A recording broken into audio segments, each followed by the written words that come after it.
16일 남은 지방선거 얘기도 해보겠습니다. 먼저 경기도지사 후보 여론조사 살펴보죠. 민주당은 김동연 38.1, 국민의힘 김은혜 40.5, 두 후보 간의 지지율은 2.4%포인트 차가 나가고 있습니다. 정의당 황순식 1.1%, 무소속 강용석 꾸준히 이 정도 나오고 있습니다. 4%. 중앙일보가 한국갤럽에 의뢰했고요. 5월 13일부터 14일까지 지난주 토일 조사 결과입니다. 자세한 사항은 중앙선거 여론조사심의위원회 홈페이지를 참조하시면 될 것 같습니다.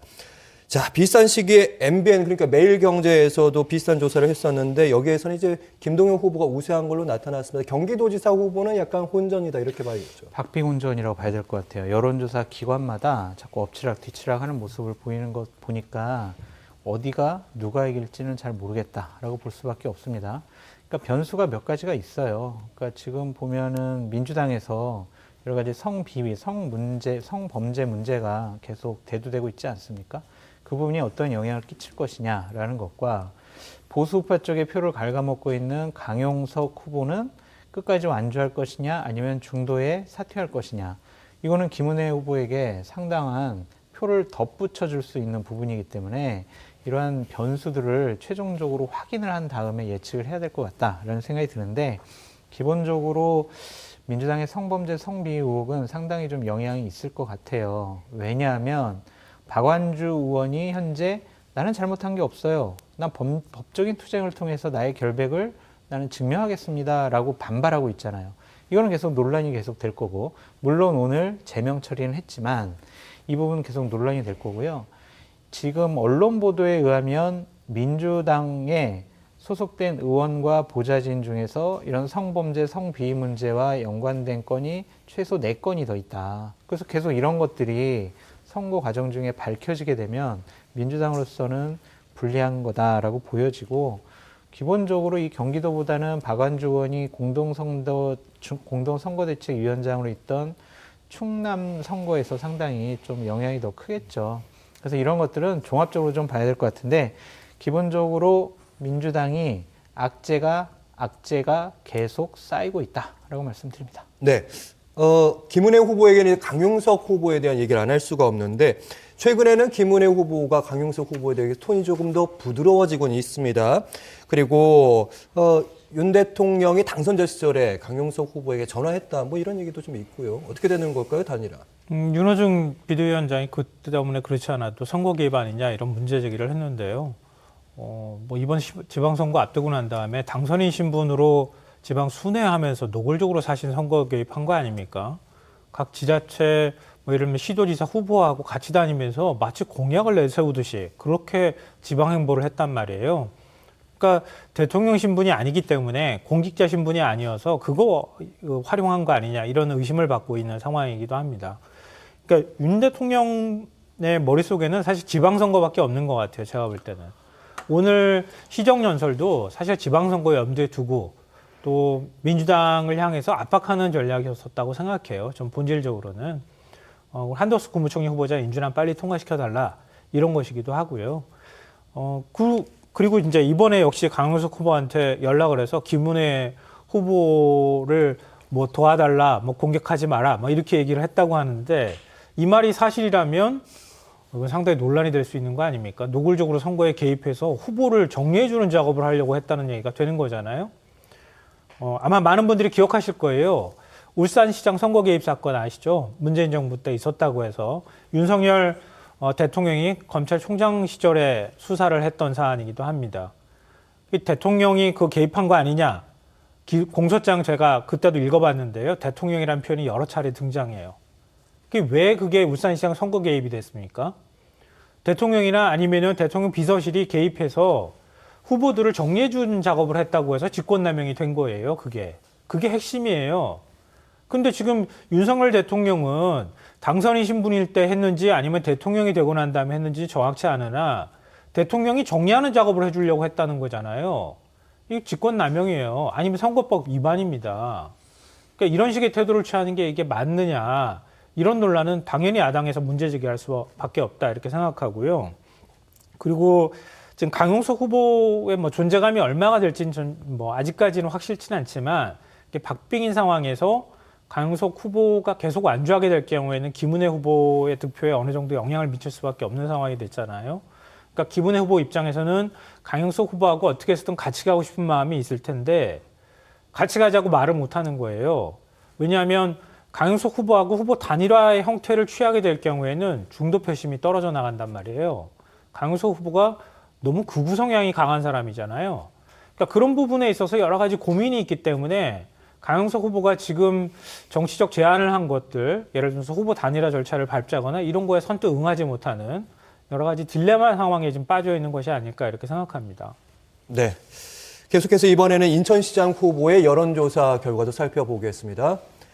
민주당 박남춘 32.9, 국민의힘 유정복 45.8, 두 후보 간의 지지율 차이는 12.9%포인트 오차범위 밖으로 나타나고 있습니다.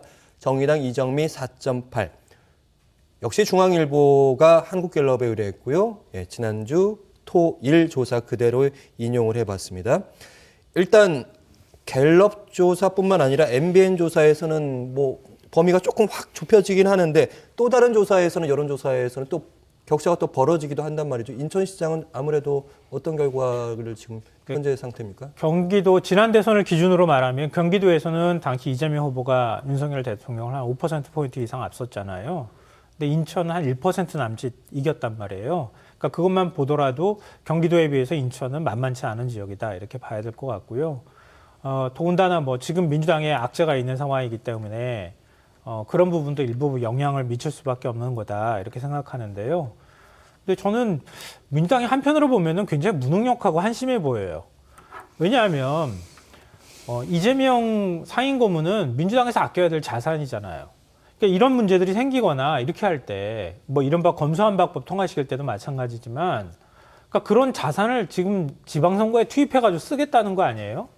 이번 지방선거에서 경기 인천까지 만약에 져버리면 이재명 지금 상임고문 이재명 후보가 등판을 한 이유가 없어지게 되잖아요. 그러면은 지도부가 그만큼 뭔가를 준비하는 작업, 털을 좀 닦아놓는 작업을 했었어야 되는데 억지로 지금 출마하라고 해가지고 요청해서 출마시키고 난 다음에 갑자기 성비위 사건 터뜨리고 이게 뭐 하는 일인지 모르겠어요. 그러니까 이게 민주당 지도부 그리고 중심성 없는 민주당의 모습을 적나라하게 보여주는 것이다 이렇게 생각하는데요. 어찌됐든 간에 지금 개항을에 출마 선언을 한 거 아니겠습니까? 네.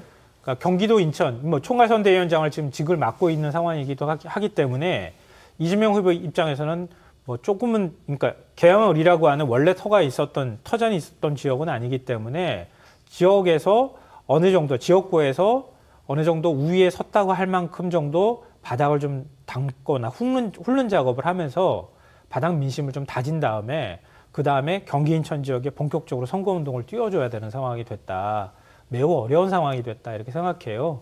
근데 그 효과가 어느 정도까지 발휘될지 이건 좀 지켜봐야 되겠지만 어찌됐든 간에 이재명 후보 입장에서는 굉장히 어려운 선거를 뛰어야 되는 상황이 됐다. 민주당도 지도부도 좀 정신 차려야 한다. 민주당도 계속 이런 악재를 만들어내게 될 경우에는 이번 선거 정말 참패할 가능성도 있다. 이런 점을 좀 유념해야 된다고 생각합니다. 네, 어쨌든 지금 이재명 고문 후보가 지금 개항 쪽에서 그 박남춘 후보와 함께 동행도 하고 있는데 계속해서 지금 여론조사들이 가만히 보면 이재명 후보가 등판한 다음의 얘기입니다.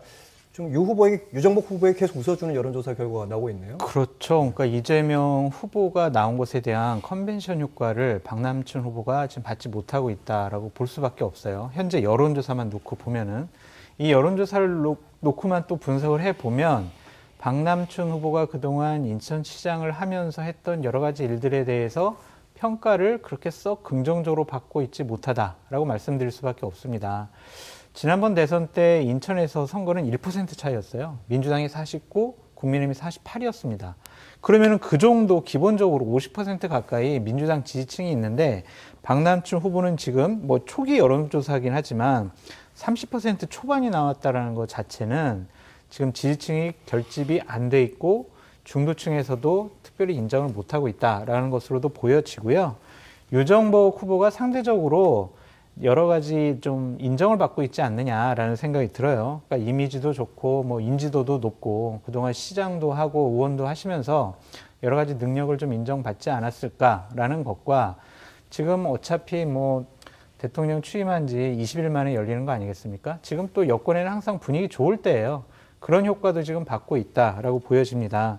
여론조사 보면 45.8% 정도 얻었는데 이거는 대통령 당선인께서 그 대통령 선거 기간에 얻었던 수치에 거의 근접해 가고 있다. 이것은 국민의힘 지지층은 결집해 나가고 있는 상황 아니냐라고 보여져서 현재 여론조사 판세로 봤을 때는 유정복 후보가 상당히 좀 유리해 보인다. 지금 만약 인천에서 이 상태대로 되면은요, 타격을 받을 거는 박남춘 후보는 뭐 낙선을 하겠지만 이재명 후보가 당선이 되더라도 상당한 타격을 받을 수밖에 없다. 정치적인 입지가 약화될 수밖에 없다라고 말씀드립니다. 네. 유정복 후보에 대해서 너무 좋게만 얘기를 하셨으니까 지금 반대 얘기를 안 할 수가 없는데요.